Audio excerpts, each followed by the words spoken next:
Doing an expedition in New Zealand later this year in December, and we should have some rental bikes available. I also run tours in Europe every year as well. We're heading over there in July this year with Multistrada V4s. So we do it every year. We're going live, Nick. Nick Selleck, Hi, Dave. Brand Ambassador for Ducati. How are you? Good, mate. Good. Very good. Exciting night. Yeah. Very exciting night. Yeah. Premier event for Ducati. We're showing off all the 2024 models, Yeah. including the new Desert X Rally. Yeah. Well, let's have a quick talk through it. The thing that struck me straight away with the closed cartridge forks. Yeah, that's absolutely the forks. The suspension on this bike is the number one difference. Beautiful Kashima coating and DLC coating on the forks, longer travel suspension, and like you mentioned, their closed cartridge system like you get on a motocross bike or enduro bike. First time these type of forks have been used on a road-going bike. Yeah, I heard that. So they haven't used them before. So how are they like? You rode the bike in New Zealand, haven't you? No, Or Morocco. Yeah, so I was very fortunate to go to the press launch in January in Morocco, and the conditions over there are really similar to the Australian outback.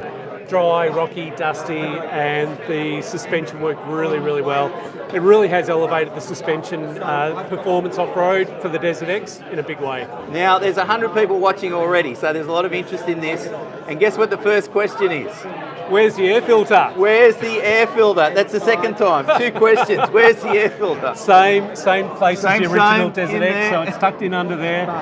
Get your tools out, boys and girls. It had to happen, didn't it? There's 3 questions. Where's the air filter? Where's the air filter? Where's the air filter? So essentially the chassis, the engine, the fuel tank, it's all the same as the original Desert X. Yeah. The biggest difference comes with the suspension and the wheels, Yeah. and then a few extras that are fitted to the Well, we've got a bike. bit of time, so let's go through this. So, here's a question coming in. Mountain Rush, what's the dry weight? Dry weight, wet weight, 225 kilograms full of fuel. Yeah, and So that's a lot of fuel. 21 litre fuel tank, Yeah. 225 kilograms wet. Okay, let's go down the front of the bike because you were talking about the... Let me go. Mate, you're live, mate. You're on Mad TV at the moment. You're on TV? He's on TV right now. So, first of all, the wheels are different. So we've got the XL rims, which are narrow at both front and rear. Yeah. Machined billet aluminium hubs. Yeah. The braking system is essentially the same as the original Desert X. Yeah. High mount front guard, those trick Kyabit forks with the closed cartridge system on it. Yeah. It's still got the 937cc Tester Stretta L-twin engine. The same engine. Oh, let's keep Same going down engine. here for a minute. We'll get down into this. This is one little note. So it's a forged carbon sump guard on it now. Right. So not aluminium, it's carbon fibre forged material. Yeah. These are trick. Okay, questions coming in. What's the seat height? Oh, now you're testing me. Hey, mate, put your feet down. Let's have a look Yeah, at the seat good height. point. How tall are feet you? up. watching Clubby and you last night, actually. Well, yeah, how tall are you? Hey, How tall are about 178. you? Okay, put Can you your feet reach the down. ground? Okay, tippy toes. There you go. That's the best we've got at the moment. We'll find a seat height for you in a minute. Yeah. He was watching us on the C8 Mayday launch. The internet broke down on us about 5 times. I watched it last night. So seat height's probably going to be around 30 to 40 mil higher than the original Desert X. Yeah, because it's got you're the running rally the seat. suspension. Yeah, let's have a look at that. So one-piece rally This is seat. a rally arse. No, but this is a rally seat. Yeah, wow. That looks One great. piece. Yeah. And then obviously longer travel suspension adds more height there. Yeah. 280 mil ground clearance under the engine, so it's pretty tall. More questions? Tubeless wheels? No, tube type. Tube tyre, So- yeah, that's a good idea. They'll come into Australia fitted standard with the Pirelli STR tyres, which Yes. are tubeless tyres, Yeah. but there's tubes inside. Yeah. And then much narrower rims, so we can fit good aggressive knobby tyres on there. All right, well, there's a lot of subscribers coming on board right now, pretty rapid increase. Awesome. So remember to keep your questions coming because we won't have much time with Nick. What about this? Okay, right. Ooh. Steering damper. Yeah, the and tri- adjustable, isn't it? Yeah, adjustable yeah. Öhlins steering damper. Öhlins, yeah. And the triple clamps are machined billet aluminium and much beefier than the original Desert X. Yeah.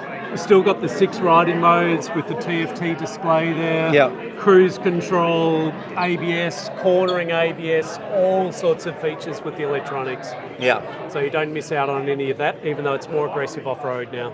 Yeah, let's keep going back in the rear end of the bike. Yep. Rear suspension, what's the travel, do you know? So 250 mil of travel in the rear that's shock, solid so a lot. Kyabit shock, and one of the big things they've changed with the rear suspension is a larger diameter 36mm piston in the rear shock now. Right. So that allows for more consistent damping performance when you're riding off-road. And it's also got a remote reservoir on the shock too. Next question, estimated fuel range. So, speaking from experience, I know do. you can ride the Fink track from Alice down to Fink and back again in the one day on the 2 tanks of fuel because we did have the auxiliary fuel tank fitted for that ride. Yeah. So that's an additional 8 litres on the back of the bike. With the standard 21 litre fuel tank, I'll typically see between 350 and 400 k's fuel range with normal sort of adventure riding. Okay, next question, how much? How much?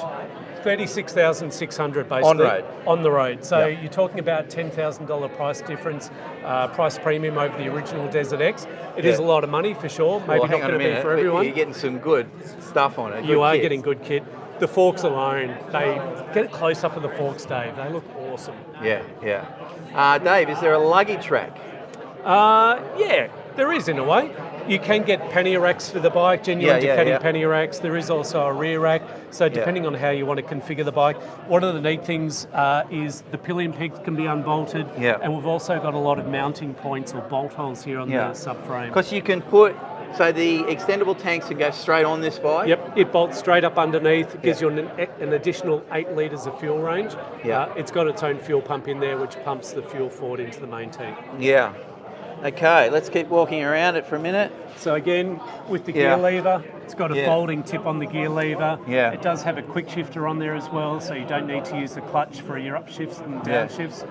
Foot peg rubbers can be removed with some nice wide enduro style Yeah, foot they're pegs great on there. size, aren't they? I love those pegs. Work really well. Yeah. And for me, still that engine is It's a great beautiful engine. thing off-road. It's a wonderful engine off-road. Yeah. Cruise control up there on the dash. Or Yeah, on the so there's not too controls. many switches. They're very similar to the same deal, isn't it? That's right. We use that mode button there to access all the riding modes on the dash. And one of the really cool things with the way Ducati treat the electronics is we can change those riding modes on the fly. When we're stationary, we can customise those riding modes, and then wherever we set the modes, the bike remembers that. Every time you turn the key on and off, it'll come back on in whatever mode you had last set on. Yeah, I'll just change around a bit, Nick, just with the light. So what did you feel about it? I mean, you've ridden the Desert X a million miles. Yep. What are the things that you sense, the features and benefits of this in comparison to the standard Desert X? So for sure, suspension is the number one difference. Yeah. But also those wheels, it gives you that kind of bit of extra peace of mind, I guess, that when you're riding off-road, you can hit things harder and the wheels are going to take the abuse compared to, say, a tubeless wheel that's a bit wider. Yeah. But then the suspension, I mean, to give you an example, when we're riding the bike in Morocco, riding in some dust, I hit a sharp-edged pothole. The front end of the bike turned on the, caught the edge of the hole, but then it straightened itself out really quickly and stayed nice and stable and didn't do anything funky. Yeah. So suspension absolutely is the key difference. Yeah. Now, there's a couple of interesting bikes here. I call these strategic bikes. Strategic? Yeah, I reckon this is a strategic bike. Now, tell me about the engine Why would of you this. say that, Dave? Well, it's a 698 Yes. hyper motard Mono, single cylinder. cylinder. Yeah. So this is the first time Ducati's built a single cylinder engine for about 30 years now. Yeah.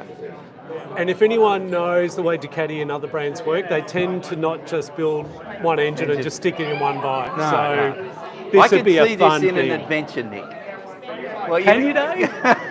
Wouldn't that be fun? I'm just thinking to myself, wouldn't that be fun? So yeah, 17-inch cast alloy wheels. Yeah, at the moment. If we ditch those for a 21-inch 21-inch. spoke wheels Yeah, and we put the running gear of that on this.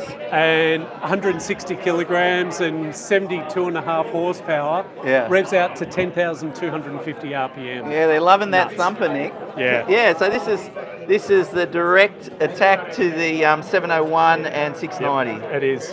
That's what it's about. Straight out competition with that, head on. Yep.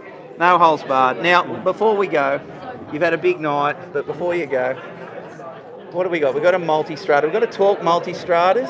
Yeah, so we've So got that's the tonight. road-oriented one. So get this now, there's 8 models in the multi-strata range now. Right. So we just launched the multi-strata V4 RS tonight, so this is the most sporty model. Yeah. 17-inch front wheel, limited number or a numbered edition. Yeah. Next to it is the V4S Grand Tour. Yeah, so yeah. that comes kitted out with panniers Yeah, and centre yeah. stand. Yeah. And then over there we've got the V4 Rally, which is a bit more off-road orientated, and the Pikes Peak as well. How long's the V4 Rally been out now?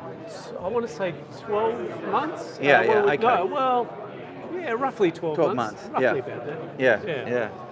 So yeah, there's some pretty exciting models here now. Well, Nick Selleck, thanks for being a wonderful host tonight. Amazing bike, this rally. Really looking forward to riding with it. But really, I'm kind of a little bit more aroused because of the thing in the background. I'm aroused. I'm scared. Because of this single in the background. I can't help but think we're going to see an adventure bike made out of that. It's an exciting proposition. That I can is see why you're aroused. I'm aroused for a reason, I think very valid reason. But tonight we focus on the Rally X. Thanks so much, Nick. Thanks, mate. Yeah. Cheers, Dave. And I look forward to riding with you soon. Yeah, we'll get out there. See ya. Good one.